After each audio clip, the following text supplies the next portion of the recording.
Bueno, ¿qué onda? ¿Cómo están? ¿Todo bien? Estamos transmitiendo en directo en varios lugares. Estoy haciendo multiplataforma. ¿Qué lío va a ser esto? Esperemos que funcione. Me van avisando si se ve bien, si se escucha bien. ¿Qué impresión tienen un poco de todo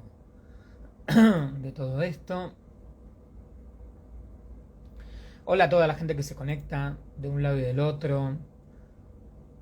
Vayan contándome si estamos bien, si la señal está en buen estado. Eh, bueno, todo lo que necesitamos saber en estos tiempos de tecnologías. Porque estoy transmitiendo. Por un lado, acá estamos con el vivito y coleando miro para este costado porque tengo la cámara para Instagram. Acá estoy transmitiendo para YouTube y creo que para LinkedIn. No estoy muy seguro. Estamos experimentando esa transmisión ahí también. A ver si se conecta y se ve. Así que la gente de LinkedIn me puede saludar, la gente de YouTube también me debería poder saludar. No sé dónde veo el chat de YouTube, porque me quedé medio ahí perdido. Creo que los veo por acá. ¿Qué más? Bueno, estamos listos. Vamos a, durante una hora, ahora entre las 12 y las 13, horario de Buenos Aires, como siempre, todos los sábados, a encontrarnos para repasar algunos de los temas que nos interesan. Educación, medios, contenidos, eh, temas que tienen que ver con entretenimiento, la industria del espectáculo, la de la generación de contenidos sobre estos temas giran en general alrededor de estos temas cada encuentro del Vivito y Coleando. Si te querés comunicar conmigo, bueno, ahora en los vivos, por las distintas transmisiones, por los chats, etcétera, etcétera. Si no, por supuesto me podés escribir a nicolaselevi@gmail.com, que es mi correo electrónico. Un saludo a todo el mundo y si les parece empezamos, ¿sí? Con algunos temas varios que tengo por ahí para el encuentro de hoy. Lo primero que les quería contar hablando de nuevas opciones y tecnologías era hablarles sobre Artifact. No sé si escucharon hablar de este nueva red o nueva plataforma. Si alguien la quiere probar, ya está disponible tanto en tanto en Play, en Google Play como en App Store. Es la plataforma creada por los anteriores dueños de Instagram. Saben que Instagram, como la mayoría de, los- de las tecnologías, son creadas por emprendedores independientes y luego vendidas. En este caso, Artifact es eh, como una especie de feed de noticias que son levantadas desde distintos eh, medios bastante tradicionales. Si quieren, pruébenlo. Es para gente a la que le interesa estar informada, profesionales de los medios, periodistas. Me parece que es una experiencia interesante. Vamos a ver en los próximos meses cómo va funcionando, ¿no? Si va a sobrevivir o no. Y por supuesto detrás está la inteligencia artificial, porque lo que va haciendo Artifact es revisar, eh, chequear tus formas de consumo, qué es lo que más lees, y a partir de tus criterios de lectura, cuánto tiempo vas permaneciendo en cada noticia, te va ofreciendo contenidos similares, el mismo criterio de TikTok o el mismo criterio de Instagram, ¿no? Esto del algoritmo que va seleccionando tu contenido y tu consumo para ofrecerte más de lo mismo, que es en general lo que nosotros siempre planteamos desde, desde este lado como uno de los problemas, ¿no? que, que tenemos a la hora Me dicen que el audio está mal. Díganme si se escucha mal, así ahora hice cambios a ver si mejoramos. Decía que uno de los temas que tenemos, que nos preocupan, que nos interesan muchas veces en, en el universo de los medios, es que, y en comunicación y a nivel social también, es que la gente solo consume ahora, con estas nuevas tecnologías, contenidos similares a los que piensa, ¿no? Este es uno de los temas que discutimos y debatimos, que antes probablemente la gente se enfrentaba cuando miraba televisión, escuchaba la radio, un noticiero, a que aparecieran detrás de ciertas noticias otras que eran distintas, diferentes, con distintos puntos de vista, y esto prácticamente hoy en día ha desaparecido, ¿no? O sea, la mayoría de la gente lo único que consume son contenidos similares porque las redes te están ofreciendo todo el tiempo lo mismo que pensás. Esto, de esta manera, trabaja Artifact. Así que búsquenla, googleenla, revísenla y me cuentan.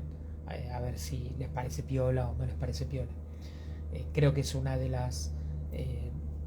la semana pasada hablábamos en el Vito y Coleando que quedó grabado de las inteligencias artificiales, del crecimiento, la explosión y el desarrollo, de las muchas que hay. Estoy probando en estos días, aparte de you.com, si quieren revísenla, aparte del chat GPT, que ya la conocemos. Les contaba esto de you.com y hay un par más. Una inteligencia que escribe textos que se llama ChatSonic y que se integra con el navegador. Bueno, acá estamos, ¿no? Viendo todo este universo de nuevas inteligencias, a ver en qué devienen. Así que, más allá de todo el caudal de inteligencias artificiales, que son muchas y que están explotando en estos días en distintos registros y formatos, ahora creo que la aplicación de estos días es Artifact, de la que les estaba hablando recién. Cualquier cosa me escriben, ¿sí? Les paso. Bueno, igual andan dando vuelta en todas las redes enormes listados de inteligencias artificiales.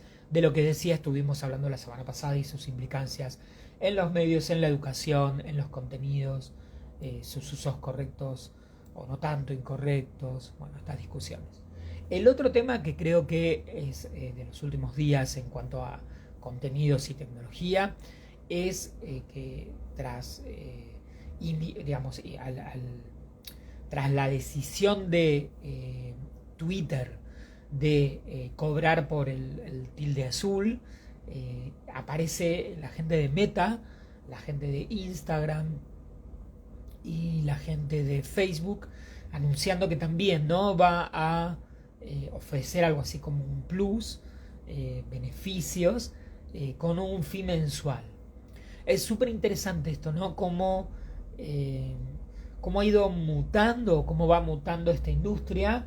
En algún momento se creyó que íbamos a estar en la industria de los contenidos, que las plataformas iban a darle opción a los generadores de contenidos para cobrar todo lo que hemos generado, ¿no? Hay que recordar que desde que surge la web 2.0, las redes sociales, nosotros, los ciudadanos, nos hemos convertido en generadores de contenidos y ahí estamos generando contenidos, en muchos casos, gratis, en cantidad, ¿no? Muchos contenidos que le han permitido a las redes que la gente esté horas viendo Facebook, Twitter, Instagram, leyendo contenidos que son generados en forma gratuita y las redes cobran por espacios publicitarios.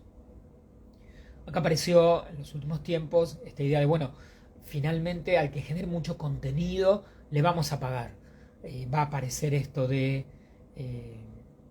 me siguen diciendo que no se escucha bien. Qué lío que no se escuche bien.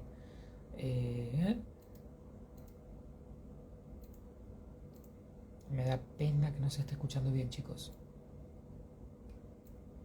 Porque aparte tengo un lindo mic y no sé muy bien qué está pasando. Como para que no se escuche bien.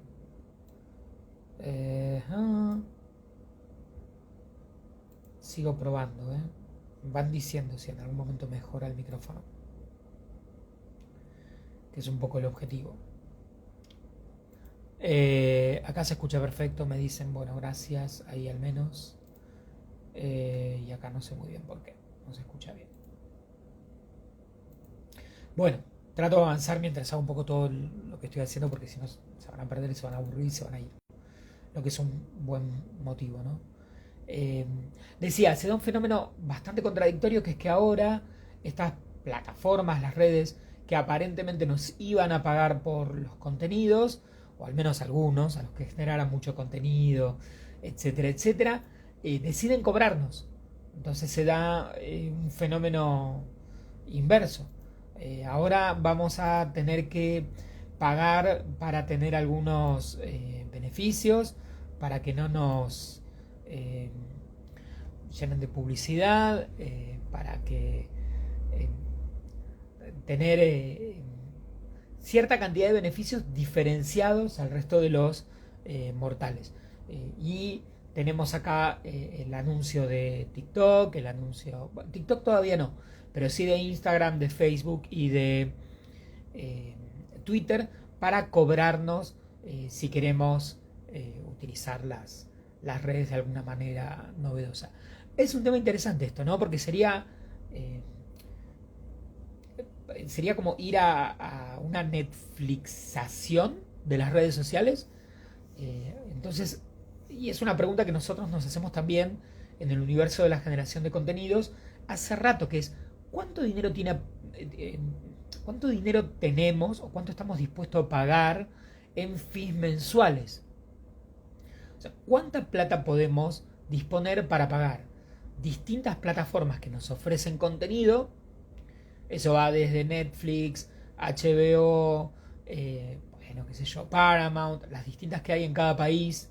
Qué sé yo, en Brasil, por ejemplo, Globo, locales para contenidos locales. Pagar esos fees, esas cuotas mensuales.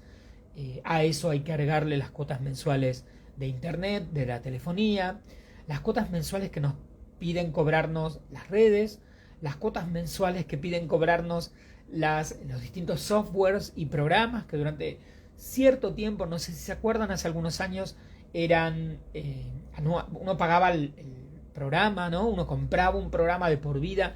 Ahora, qué sé yo, Office, Adobe, en general son cuotas mensuales. ¿Cuánto tenemos dispuesto a pagar por cada vez más servicios? Que son para entretenimiento en muchos casos, en otros casos imprescindibles para el trabajo, para poder hacer nuestras actividades de todos los días. Así que me parece que ese es un tema también muy interesante para ir discutiendo, ¿no? Y aparte cómo ha ido cambiando todo esto, cómo hemos pasado de un universo en el que las redes eran, o internet era un lugar gratuito, durante muchos años, 5 o 10 años fue gratuito, y ahora parece que tenemos que pagar, ¿no? Tenemos que pagar por entrar o hacer un uso normal, o el uso al que nos hemos acostumbrado. Me acuerdo de eso que nos decían cuando éramos chicos: el primero te lo regalan y el segundo te lo venden. Entonces parece que hay un poco de eso, ¿no? En otras épocas era gratis, y ahora si te interesa, bueno, hay que pagarlo. Y en algunos casos hay que pagarlo, y hay que pagarlo caro.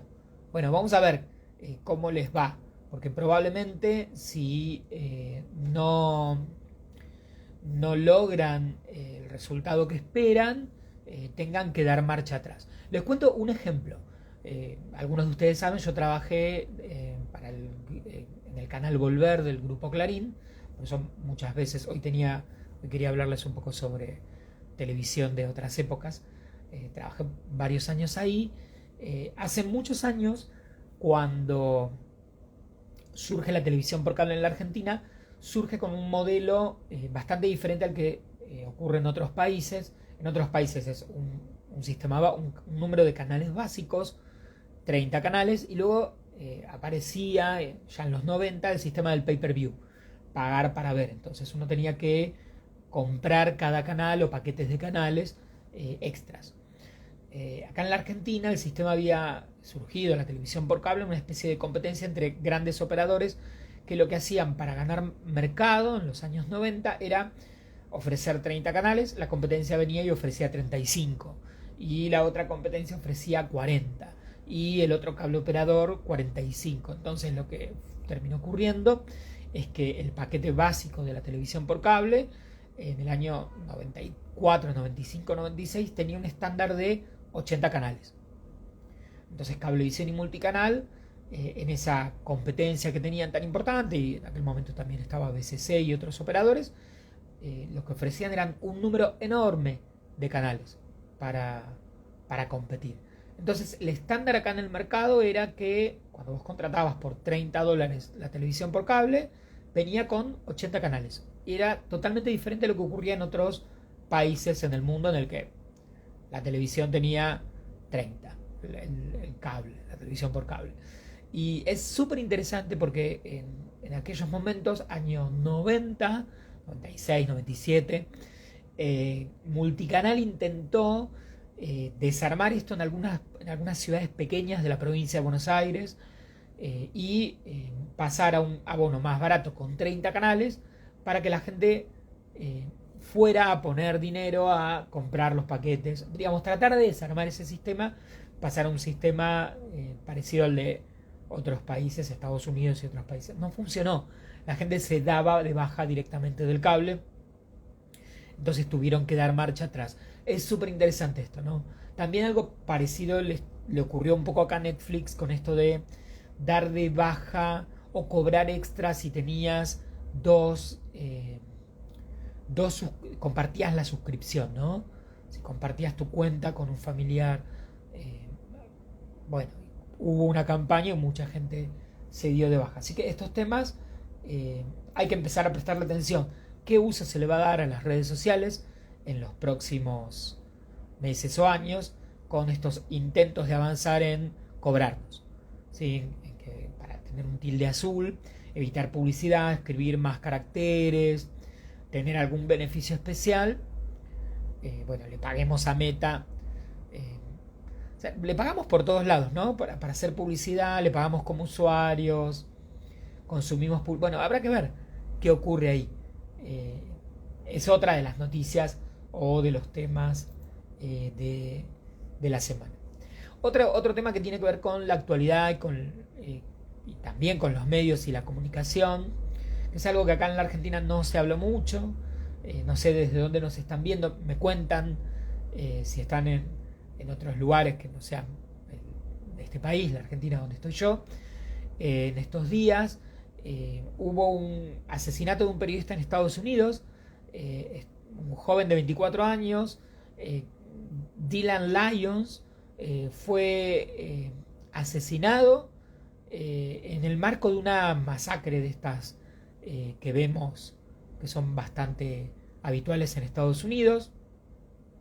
Una balacera, murió una mujer de 21 años, una nena de 9 años, el asesino se llama Keith Melvin Moses, 19 años, está arrestado y entre toda esa balacera muere el periodista que va a cubrir el hecho con un fotógrafo. El fotógrafo, lo último que supe es que estaba grave, pero me parece bueno, tiene que ver con lo que por un lado el trabajo del periodismo, los riesgos del trabajo del periodismo, de los medios.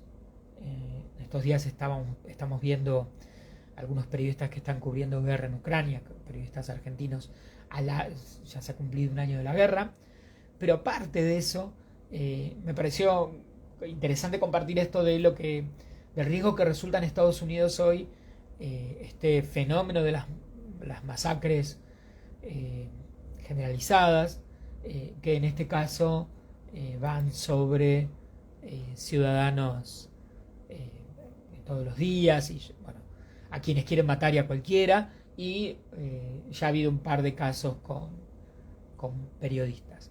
Así que quería traer esta noticia que me pareció que tiene que ver con los medios y tiene que ver con los riesgos también de el trabajo periodístico y lo que muchas veces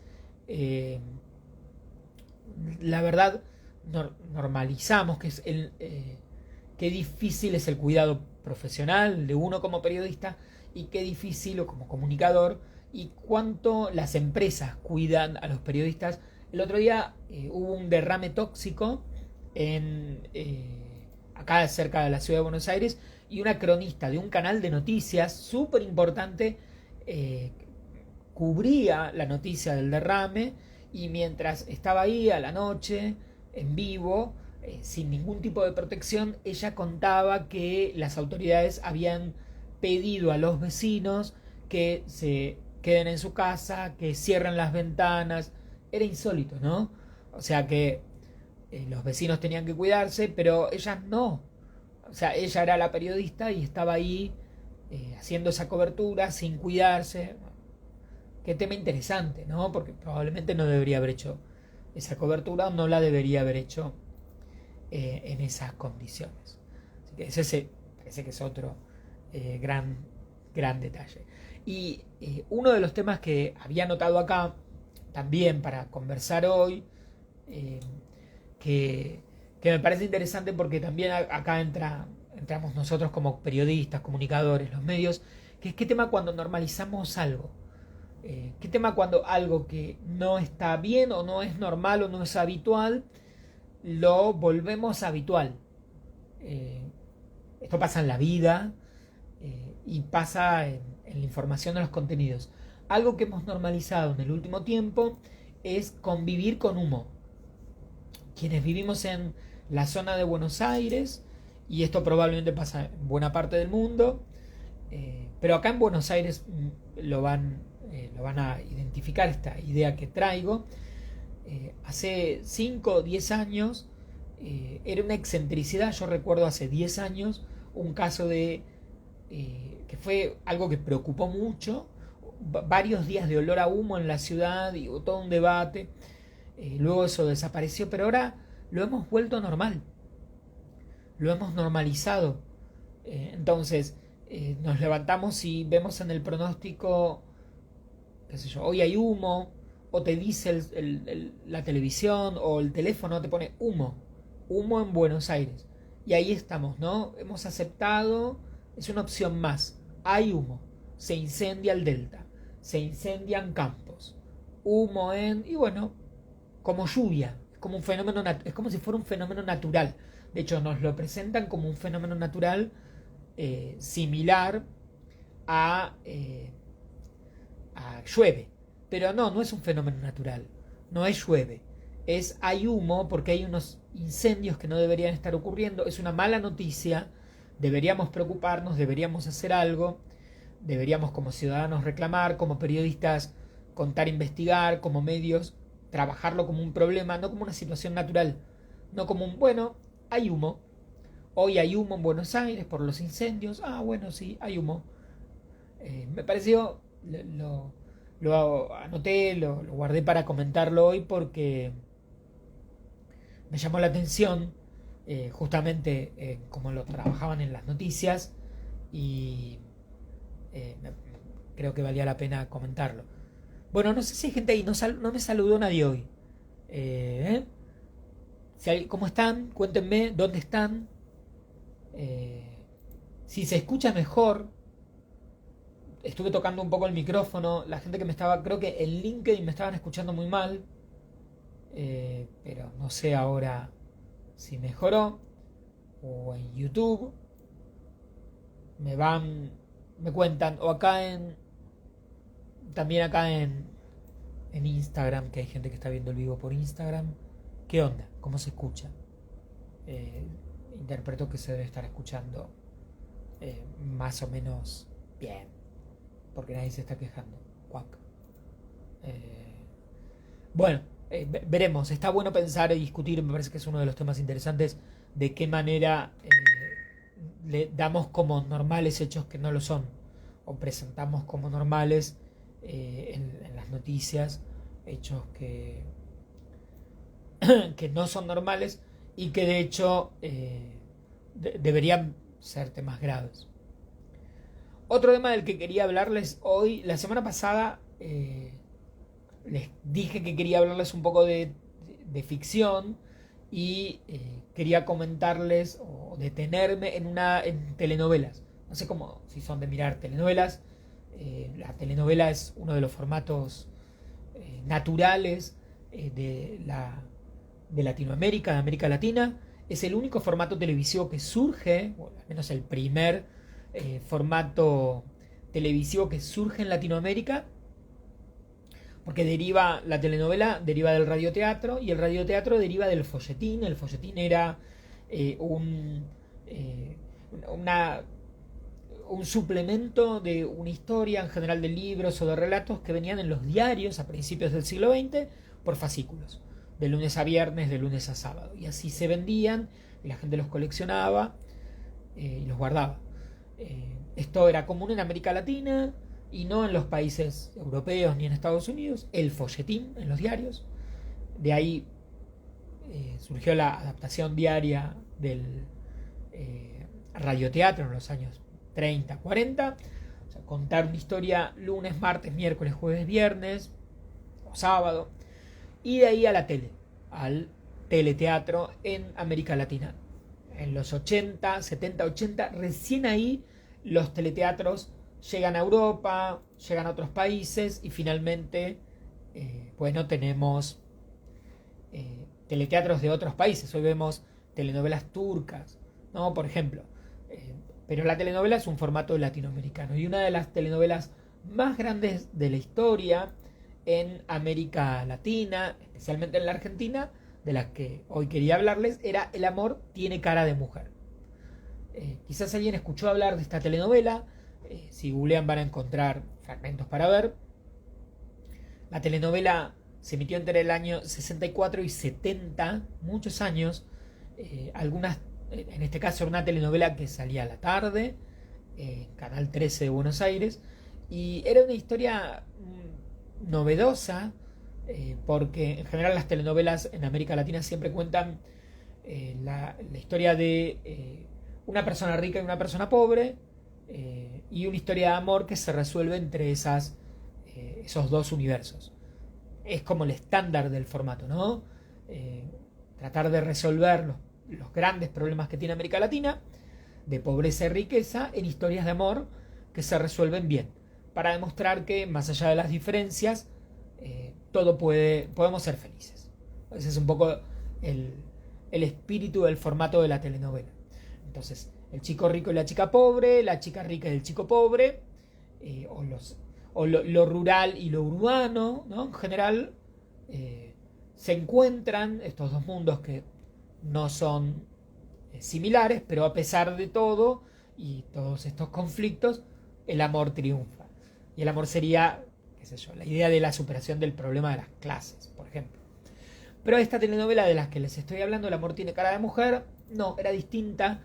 Contaba la historia de 4 mujeres de diferentes edades, también niveles sociales, estilos de vida, que trabajaban en la mayor parte de la historia en un instituto de belleza. Cada semana la novela le ponía el foco en un personaje distinto. Es muy interesante esto. Si bien estaban todos o todas las actrices interactuando, en la semana se contaba una historia especial de alguna de estos 4 personajes y todos los otros pasaban a un segundo plano.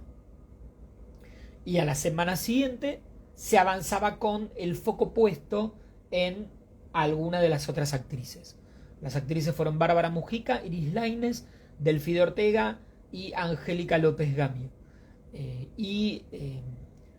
Aquí debutaron, por ejemplo, una actriz reconocidísima acá en la Argentina, que probablemente los argentinos la super conocen, que es Soledad Silveira, ¿no? Solita Silveira debuta en El amor tiene cara de mujer, esta gran historia, esta gran ficción que fue dirigida por Edgardo Borda en Canal 13 y que escrita por Nené Cascallar, que fue una de las grandes autoras de las telenovelas. Tiempos en los que se hacía muchísima ficción en la Argentina y ojalá en algún momento recuperemos, ¿no?, las grandes telenovelas.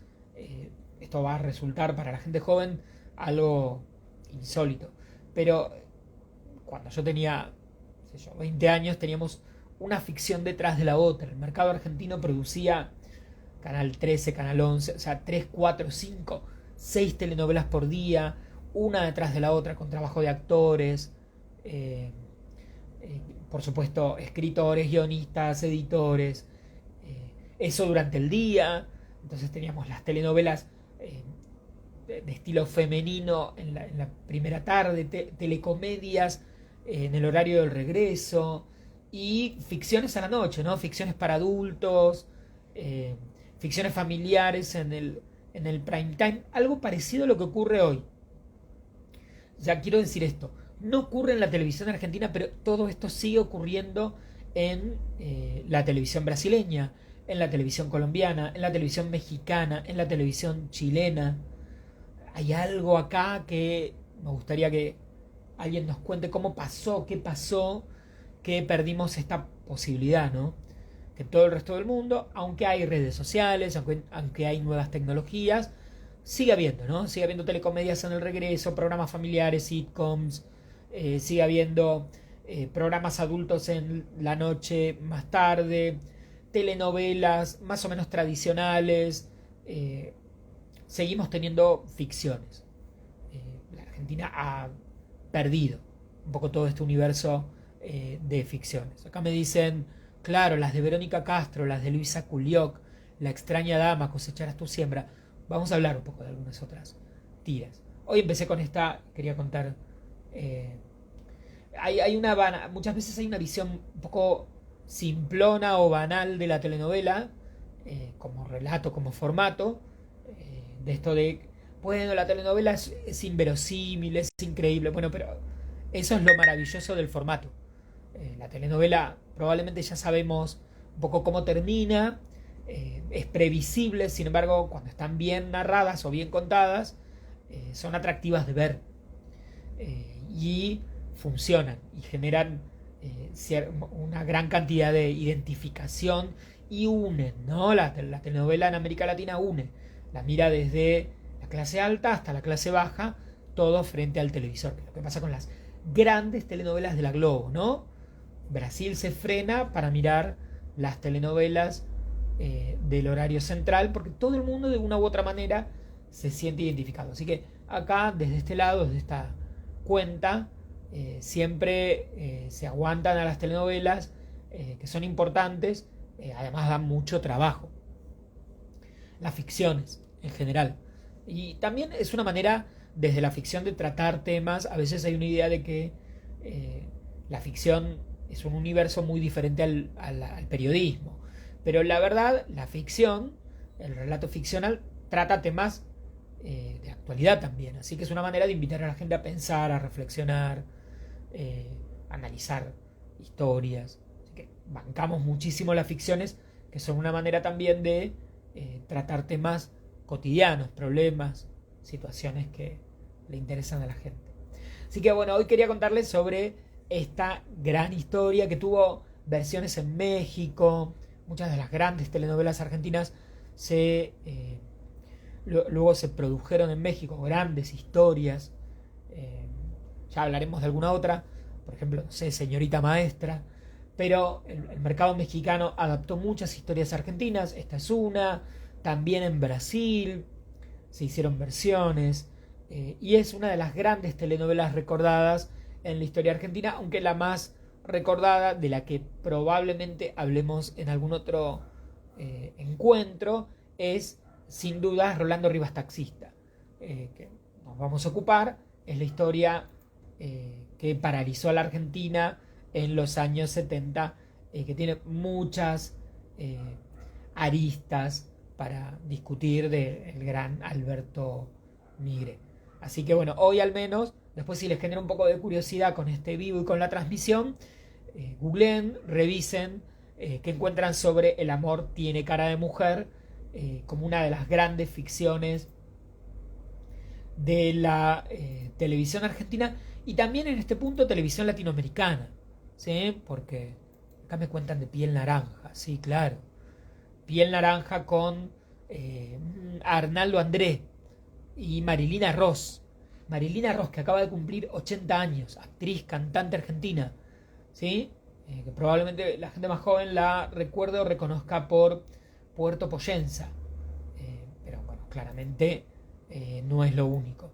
En la historia, también actriz de La Raulito, por ejemplo, o La Nena, una sitcom de los años 60 en la Argentina, para los que dicen que no había sitcoms, los que no saben que había muchas comedias de situaciones en la historia argentina. Ha habido muchas.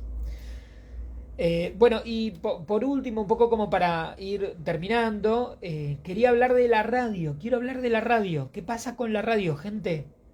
¿Qué pasa con uno de los medios más maravillosos desde que existen los medios, que es la radio? Y acá estamos, ¿no? En estos tiempos en los que... ¿Qué creen que va a pasar con la radio? ¿Escuchan radio? Ya no hay, ¿no? Mucha costumbre.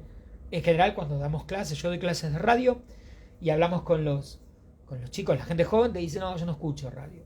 Cuando me subo al auto, y no mucho más. Y hay una tendencia de audiovisualizar la radio. Que todo tenga cámaras, ¿no? La gente mira, o sea, acá aparece Luzu TV como ejemplo acá en la Argentina, pero en todo el mundo, ¿no? Las transmisiones en vivo de la radio, con cámaras, y ahí están los conductores, los locutores que están conversando y los vemos. Bueno, hoy yo no tomé mate, pero tengo el mate acá como corresponde. ¿Sí?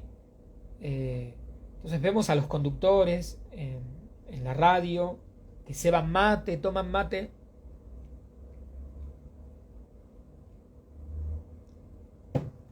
Como yo en este vivo.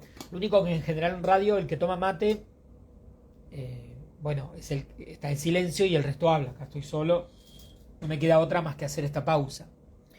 Pero me parece interesante pensar o discutir cuál será el futuro de un medio que se basa o que tiene razón de su existencia en esto de no mirar. El lenguaje sonoro, lo que tiene de genial es que yo puedo no estar haciendo nada. O mejor dicho, puedo estar haciendo otras cosas y no mirando. Puedo estar caminando, manejando, cocinando. Me parece interesante ir viendo cómo nos encontramos con estos híbridos de lenguajes audiovisuales, pero lo que yo siempre le planteo a los estudiantes, y se los pregunto a ustedes, es, en estos consumos, ¿realmente miran la pantalla? Es interesante esta idea. Realmente cuando están la gente joven hoy en día que abre el canal de YouTube, por ejemplo hoy acá, y hay una persona hablando, un grupo de personas conversando, ¿están mirando? ¿Cuánto sí, cuánto no? ¿Se levantan, van y hacen algo? Porque la pregunta, o lo que yo quiero pensar en voz alta es, o lo que quiero revalorizar, es esto del lenguaje sonoro, para diferenciarlo del lenguaje televisivo. Lo increíble de que alguien me hable y yo no tenga que verlo. Eso es lo que me gustaría que no se pierda, aunque tengamos las cámaras. La posibilidad de que yo vaya caminando escuchando a alguien hablar, o vaya manejando escuchando a alguien hablar, o esté limpiando la casa mientras alguien habla, me conversa y me charla, aunque no lo mire. Yo tengo mis dudas de que las transmisiones estas televisadas de todo, que todo tiene cámaras, realmente sea súper aprovechado por el público. Pero bueno, les estoy preguntando a ver qué hacen ustedes. Me parece que si bien muchos de los contenidos que antes eran radiales puros se transmiten con cámaras, creo que hay mucha gente que hace un consumo relativo de eso, de lo audiovisual, y que entra y sale, mira un poco, no tiene un consumo súper regular y súper estable de la pantalla. Porque si es así, nos tenemos que quedar quietos. Y para eso está la tele tradicional o un vivo en el que algo tiene que estar pasando. No sé si se entiende lo que estoy diciendo. El lenguaje audiovisual lo que plantea es que se disfrute de la imagen. Bueno, acá lo que estamos haciendo nosotros, mucho más que verme la cara, un fondo ahí, no hay nada wow, no puedo despegarme de la pantalla porque hay mucha información visual. La verdad no, lo que hay es más información, palabras, algún gesto. O sea, probablemente si se levantan, se mueven, no se van a perder de nada. Eh, y me parece que este es un gran debate. ¿A dónde irá la radio? Yo soy, eh, digamos, es mi medio favorito porque es el medio que permite generar imaginación con el relato, esto de que alguien no te vea y poder construir imágenes y jugar, tiene un halo de misterio, un halo de engaño y de juego que no tiene ninguna otra cosa. Así que por eso banco la radio. Pero sí me parece que será un debate o un tema, porque las tecnologías se están cambiando y ver qué es lo que va a ocurrir. Acá me cuentan que escuchaban a Dolina con Demasiado tarde para lágrimas. Era maravilloso. Ahora parece que necesita sí o sí una imagen. Bueno, un poco eso es lo que ocurre. Son tiempos muy audiovisuales. La gente se siente muy cómoda con las imágenes. Y como siempre planteamos, el sonido, cuando es solo sonido, invita a trabajar más. Cuando alguien me habla, yo tengo que andar pensando, recordando, recreando la idea, recreando. Es más esfuerzo. Escuchar. De hecho, hay mucha gente que se cansa cuando escucha porque hay que prestar más atención para poder seguir y me pide más a la cabeza. Pero bueno, me parece que es un muy buen debate que ocurrirá y que ocurrirá con las nuevas generaciones y la radio. Yo los invito a escuchar radio pura, radio tradicional, podcasts, ficciones que han vuelto, no sé si están escuchando, pero hay cantidad de radioteatros, de ficciones, de formatos narrativos, de podcasts de entrevista que podemos escuchar mientras estamos caminando y la radio en vivo, ¿sí? Que siempre hay entretenida, periodística, con juegos, con humor, con conversación, eh, mientras además te permite moverte y hacer mil millones de cosas, así que un aguante grande a la radio y al lenguaje radial y a esto de poder estar sin imágenes, poder estar un rato sin imágenes, sobre todo cuando la imagen no es Game of Thrones. La semana pasada hablábamos de los grandes programas televisivos, ¿no? Decíamos el carnaval de Brasil, hablábamos de Gran Hermano, los grandes, la importancia que tienen en tiempos de streaming, que el Super Bowl, la televisión tradicional, sigue teniendo, o sea, por streaming, no sé, las grandes series, siguen teniendo un peso enorme porque son esas mega producciones, sean entretenimiento, ficción, noticias, que solo puede producir una gran corporación. Entonces, ok, avanza el streaming, avanzan los youtubers, todo genial, todo divertido, los miro, me encanta, pero un Super Bowl son 20 cámaras. Es una mega producción televisiva. El carnaval, una mega producción televisiva. Programas de entretenimiento, eso sigue necesitando para eso equipos mega enormes de producción y por eso desde este lado uno dice la televisión no va a desaparecer. Puede salir online, pero la idea general de la tele no parece que vaya a desaparecer porque ¿quién va a ofrecer eso? Las transmisiones deportivas. Entonces, como les estoy planteando que todo eso sigue existiendo, también planteo que la radio sigue existiendo y que ojalá la gente siga conectándose con el lenguaje radial tradicional, con esto de escuchar radio sin que esté la imagen de por medio, disfrutando solo de las voces que me invitan a pensar, reflexionar o emocionar. Si no son de escuchar radio, hay para todos los gustos. Yo les podría decir que acá me preguntan qué historias o novelas en radio. Fíjense en Spotify que hay cantidad de radioteatros, ficciones para escuchar. Muchas son producciones de Spotify directamente. Para los que les gusta, hay un El otro día estaba escuchando una adaptación de un radioteatro de DC con una historia de Batman, que está muy buena, y que está producido, o sea, quiero plantear que como DC hace cómics y hace películas, está incursionando también en el formato del radioteatro, entonces hay un podcast con una historia de Batman, está en Spotify, hay ficciones de todo tipo. En Radio Nacional pueden encontrar las dos carátulas, que es el radioteatro histórico de Radio Nacional con obras de teatro adaptadas, probablemente muchas estén online. Las pueden buscar, se llaman Las Dos Carátulas.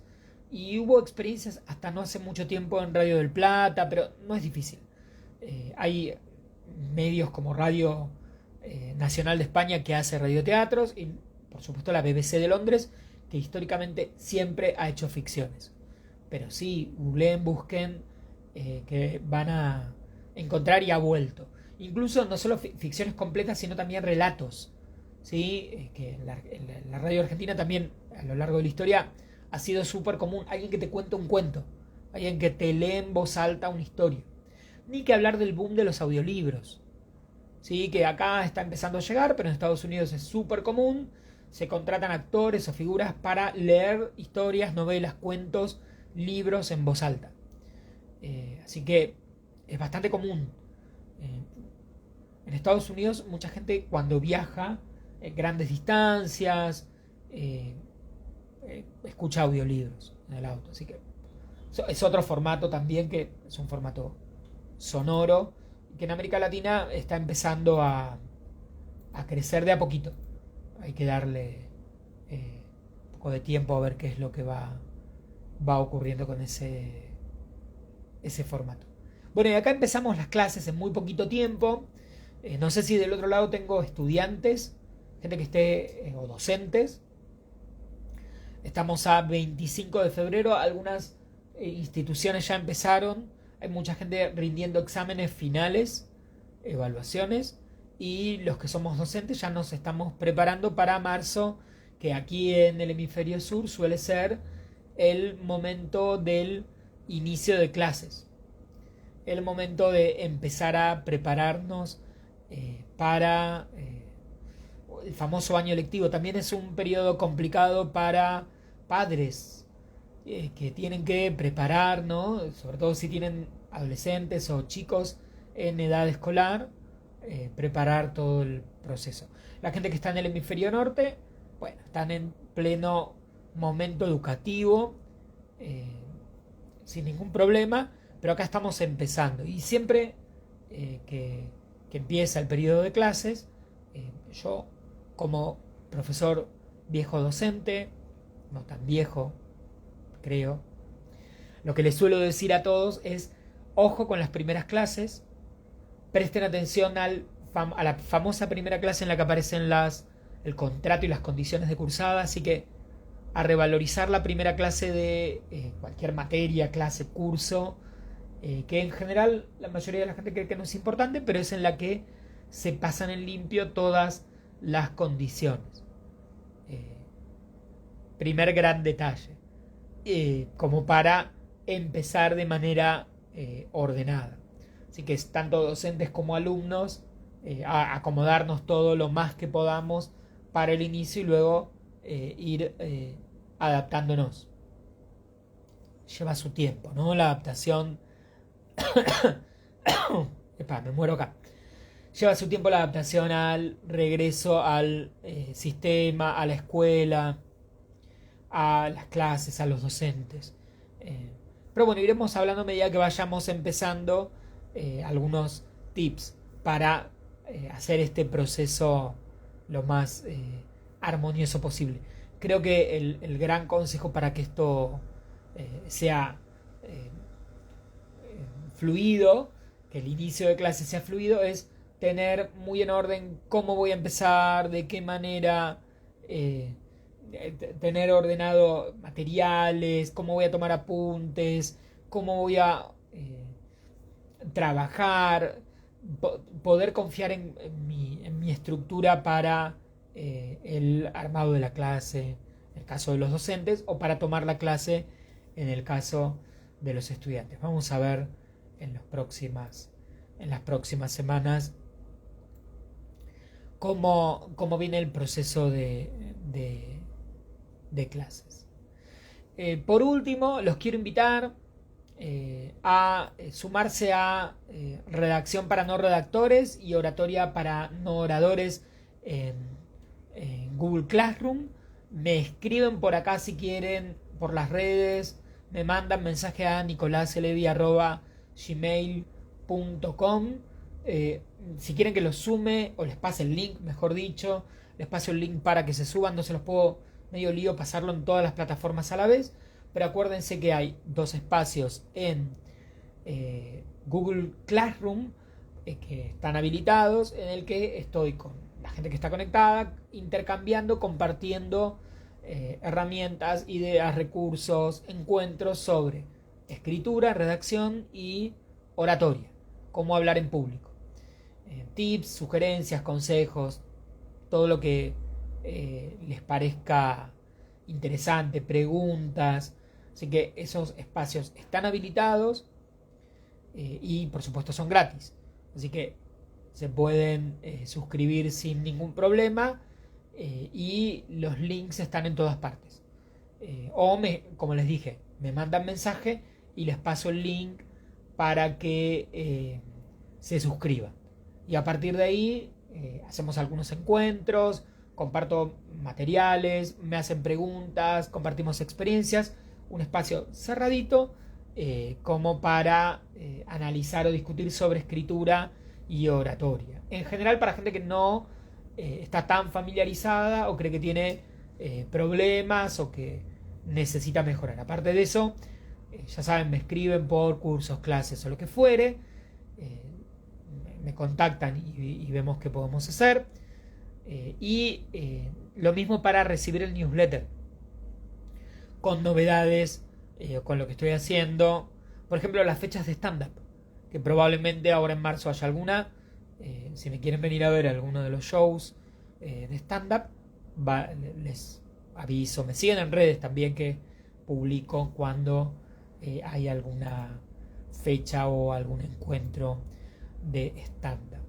Y por último, les había contado la semana pasada que hoy les iba a dar un poco más de detalles. Junto con otros colegas estuvimos trabajando en diciembre en una ponencia muy interesante que luego les estaré compartiendo, que presentamos en el tercer Congreso Internacional Nodos del Conocimiento, que se realizó online entre varias ciudades, Madrid a la cabeza. La ponencia fue sobre los impactos de la enseñanza de periodismo emprendedor y analizamos distintos casos sobre de qué manera desde el periodismo se puede emprender. Y la verdad fue una experiencia muy positiva, muy interesante, así que muy contento, muy conforme con haber podido hacer esa investigación, que luego va a estar publicada en un libro. Apenas tengamos los detalles o el material como para compartirlo, se los voy a compartir. Como verán, hay muchas ideas y muchos proyectos que están funcionando a la vez. Así que bienvenidos a las redes, a que estemos en contacto en las distintas plataformas, porque desde los Vivito y Coleando, en los que estaremos hablando de distintos temas, y por supuesto, como les digo siempre, escríbanme si quieren que hablemos de algún tema, tienen alguna duda, alguna pregunta, algo que les parece interesante, algo para contar a partir de lo que estamos charlando, más que bienvenido. Novedades, el newsletter, las redes, los materiales, las clases, cursos, los espacios para debate, las plataformas. O sea, hay mucha actividad y muchas opciones para que estemos conectados en esta comunidad y por supuesto compartiendo materiales, ideas y temas que nos parecen interesantes. La semana que viene quiero hablar un poco sobre medios locales y contenidos locales, que me parece que es un tema bastante interesante para ir discutiendo sobre los riesgos y posibilidades y algunos otros de los que estaremos hablando. Bueno, les agradezco. Ya hemos cumplido la hora del día de hoy. Acuérdense, me escriben por acá, por las redes, o a Nicolás Elevi, mi nombre y apellido, @gmail.com, y nos vemos el sábado que viene a las 12. Vamos a hacer el Vivito y Coleando todos los sábados a las 12 del mediodía. ¿Ok? 12 del mediodía, hora de Buenos Aires. Y si todo sale bien, nos vemos en distintas plataformas. ¿Sí? Estamos en Instagram, en LinkedIn, en YouTube y también en como Twitter Spaces. ¿Sí? Estamos probando. Probablemente hay algún problema de audio en algún lado, me están diciendo. Bueno, ya intentaremos ir resolviendo un poco todo. Y si no se pudo escuchar, probablemente en alguna de las otras plataformas, si quieren volver a verlo, van a poder verlo. Y nos encontramos, ¿sí? Háganme el aguante. Vénganse la semana que viene un rato, pasen, saluden. Acá me manda saludos Katari 1071. Me manda un beso. ¿Cómo no escucharte, profe? Una alumna, una exalumna. O alumno, no veo. Gracias a la gente que estuvo en todas las redes entonces. Y la que va a ver esto probablemente más tarde en algún otro momento. Estamos en contacto, les mando besis a todo el mundo. Cuídense y muchas gracias por todo. Karina, exalumna de Guay. Bueno, besos. Nos estamos viendo que cumplí el horario a rajatabla. 1 hora. Chao, cuídense y estamos en contacto. Besotes.